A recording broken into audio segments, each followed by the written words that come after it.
भारत में जो अफीम उत्पादन की जो खेती की जाती है वो अंतर्राष्ट्रीय संधियों से बंधी हुई है। संयुक्त राष्ट्र संघ की जो अंतर्राष्ट्रीय ड्रग संधि है उसका भारत सदस्य राष्ट्र है और जब सदस्य राष्ट्र है उस संधि का उसने पालन करने के लिए हस्ताक्षर भी किए हुए हैं। एक तरफ कहते हैं कि संयुक्त राष्ट्र संघ की अंतर्राष्ट्रीय ड्रग संधि मापदंड है नशा प्रबंधन की, और जब वो नशा प्रबंधन का मापदंड है तो सदस्य राष्ट्रों को कानून भी वैसा बनाना चाहिए। आज अंतर्राष्ट्रीय संधि कुछ और कहती है और भारत का जो कानून है, संविधान के अंतर्गत जो बनाया हुआ कानून है, संविधान की अनुच्छेद 253 के अंतर्गत उसमें लिखा हुआ है कि अंतर्राष्ट्रीय जितनी भी संधियां हैं उसका पालन भारत सरकार करेगी, और उसमें खुलासा किया हुआ अनुच्छेद 253 में।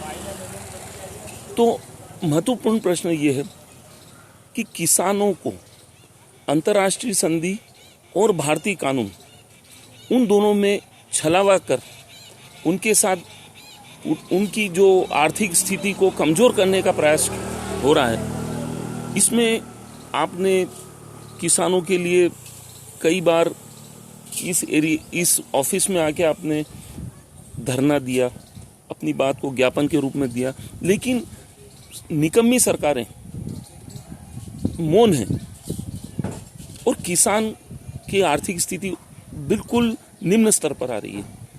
तो आपका किस प्रकार का अब प्रयास रहेगा? देखिए, अंतर्राष्ट्रीय संधि क्या हुई है उसकी जानकारी किसानों को नहीं दी जाती। जो कानून बनाए जाते हैं उनकी जानकारी किसानों को नहीं दी जाती। किसानों से कानून बनाते समय कोई भी सुझाव नहीं लिए जाते, किसान संगठनों से सुझाव नहीं लिए जाते, और जो नियम बनाते हैं, जो कानून बनाते हैं, उनको थोपने का काम केंद्र सरकार कर रही है। स्थिति ये होनी चाहिए कि कानून का अक्षरशः पालन होना चाहिए। अच्छा। अंतर्राष्ट्रीय संधि जो हुई है उसमें किसानों का हित जुड़ा हुआ है, और हमारे देश के किसानों का जहाँ हित जुड़ा हुआ होता है उनसे अगर सरकार से किसानों को अपेक्षा है, सरकार कानून बना के उनके ऊपर थोपती है, तो कम से कम उनसे सुझाव तो लिए जाए। देखिए, अंतर्राष्ट्रीय संधि इसलिए बनाई गई थी कि विश्व में 2 प्रकार की अफीम खेती की जाती है। अंतर्राष्ट्रीय संधि में 2 प्रकार की अफीम खेती होने के प्रमाण है, एक लांस पद्धति और दूसरी अनलांस पद्धति। लांस पद्धति जो चिराई वाली पद्धति होती है, जो भारत में लागू है, जो भारत सरकार लाइसेंसी खेती के दायरे में करवाती है, उसमें अंतर्राष्ट्रीय संधि का जो अनुच्छेद है 225 अनुच्छेद 25, उसमें लिखा है कि पॉपी स्ट्रॉ का अर्थ है कि जो अफीम का उत्पादन हो जाता है उस शेल में से जो बचता है अवशेष वो किसानों के हाथों में रहता है। अंतर्राष्ट्रीय संधि कहती है कि उस पर्टिकुलर पदार्थ पर किसी का भी नियंत्रण नहीं रहेगा। किसी का भी नियंत्रण में यूनाइटेड नेशन की संधि का भी नहीं रहेगा, भारत सरकार का भी नहीं रहेगा, राज्य सरकारों का भी नहीं रहेगा। जब नियंत्रण ही नहीं रहेगा तो नियमन, निस्तारण, प्रबंधन और ये सब नौटंकी क्यों? और जो खेती भारत में कराई नहीं जाती है, अनलांस पद्धति, उसके लिए ये कानून था अंतर्राष्ट्रीय संधि का, और जो है ही नहीं, तो ये क्या अंतर्राष्ट्रीय संधि के साथ धोखाधड़ी भी है, 420 भी है? तो देश का सुप्रीम कोर्ट क्या अंतर्राष्ट्रीय ड्रग संधि का संज्ञान लेगा? देखिए, किसानों को तो इसकी जानकारी नहीं है कि अंतर्राष्ट्रीय संधि क्या है, उनको जानकारी दी भी नहीं गई। लेकिन अंतर्राष्ट्रीय जो संधि हुई उस अनुसार अगर देश की सरकार काम नहीं कर रही है, उसका अगर पालन नहीं किया जा रहा है, संविधान में जो है उसका पालन नहीं किया जा रहा है, और जिस पद्धति से आज अफीम उत्पादन हो रहा है और ऐसे ड्रग्स तैयार किए जा रहे हैं जिनसे लोगों का जीवन की रक्षा हो सके, जबकि ये तो औषधि है। हाँ। तो औषधि के स्थान पे वो ड्रग्स सप्लाई करने के लिए तैयार हैं।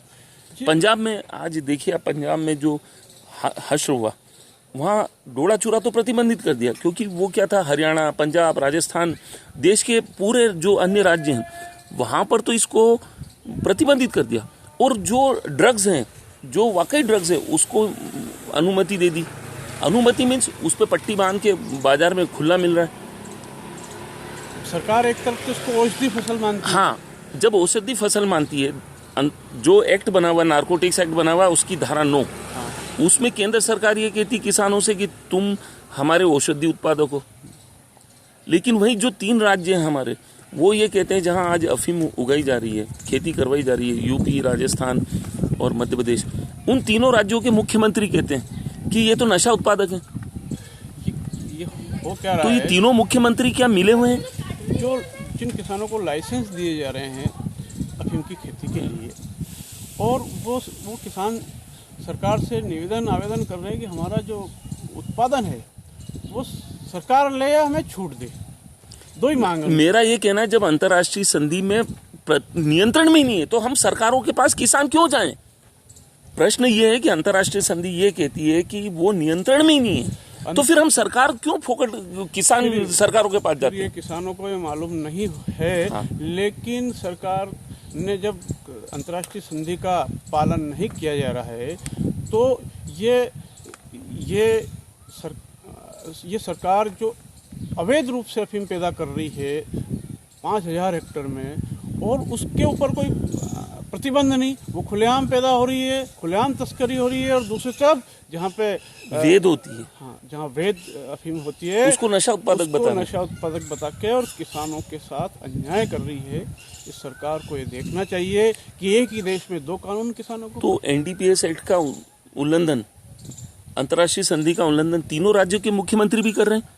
निश्चित रूप से तीनों राज्यों के मुख्यमंत्री अंतर्राष्ट्रीय कानूनों का भी उल्लंघन कर रहे हैं और एनडीपीएस एक्ट का भी उल्लंघन कर रहे हैं और किसानों का भी अहित कर रहे हैं। तो सुप्रीम कोर्ट को क्या हस्तक्षेप करना चाहिए?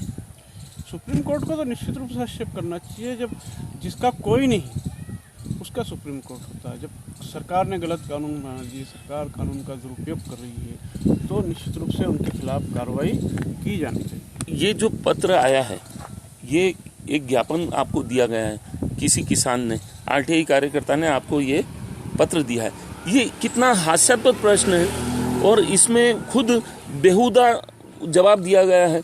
तो क्या ये सुप्रीम कोर्ट इस बेहुदा जवाब के ऊपर कोई कार्रवाई करेगी? ये तो एक्ट के खिलाफ जवाब दिया गया है। जो सरकार, जो संविधान है या एनडीपीएस एक्ट है, उसमें जो प्रावधान है उसके अनुसार ये जवाब ही नहीं दिया गया और ये तो ये क्या सुप्रीम हो रहा है। तो मेरा ये कहना है कि सुप्रीम कोर्ट अंतर्राष्ट्रीय ड्रग संधि को आधार मानकर, क्योंकि अंतर्राष्ट्रीय ड्रग संधि के आधार पर इस संविधान के अनुच्छेद 253 में कानून बना एनडीपीएस एक्ट, और उसमें कूट रचना की गई, 420 की गई, धोखाधड़ी की गई। तो ऐसे में क्या सुप्रीम कोर्ट जिम्मेदार लोगों पर आपराधिक प्रकरण दर्ज करेगी और अवमानना का प्रकरण दर्ज करेगी? सबसे पहले तो अंतर्राष्ट्रीय जो संधि है उसकी सरकार को एक बार और समीक्षा करनी चाहिए कि वो संधि क्या है, वो ढंग से देख ही नहीं पा रही है और उसका उपयोग ही नहीं हो रहा है, उसका कानून का उल्लंघन हो रहा है। तो जो चीज नियंत्रण में नहीं थी अंतर्राष्ट्रीय ड्रग संधि में, तो ये आज लाखों किसान जो बेचारे निर्दोष हैं वो जेलों में ठूसे हुए हैं। यही तो समस्या है ना। किसानों के साथ तो अन्याय पहले भी होता है, आगे भी होता रहेगा। लेकिन हम तो ये सुझाव दे रहे हैं कि उस अंतर्राष्ट्रीय संधि की समीक्षा सरकार अगर नहीं करे तो सुप्रीम कोर्ट को संज्ञान लेना चाहिए और उसकी समीक्षा सुप्रीम कोर्ट को करनी चाहिए। और जो अंतर्राष्ट्रीय संधि हुई उसके अनुसार सरकार को निर्देश देना चाहिए कि इस खेती और जिन्होंने धोखाधड़ी करी, जिन्होंने किसानों के ऊपर अत्याचार किया, उन सबको जेलों में ठूसा जाना चाहिए। हाँ, जिनने धोखाधड़ी की है, जिनने कानून के खिलाफ काम किया, संधि के खिलाफ काम किया है, उसमें सुप्रीम कोर्ट को संज्ञान लेके उनके खिलाफ कार्रवाई की जानी चाहिए। उनकी जगह जेल में है और जो जेल में निर्दोष लोग बैठे हैं उनको छोड़ना चाहिए।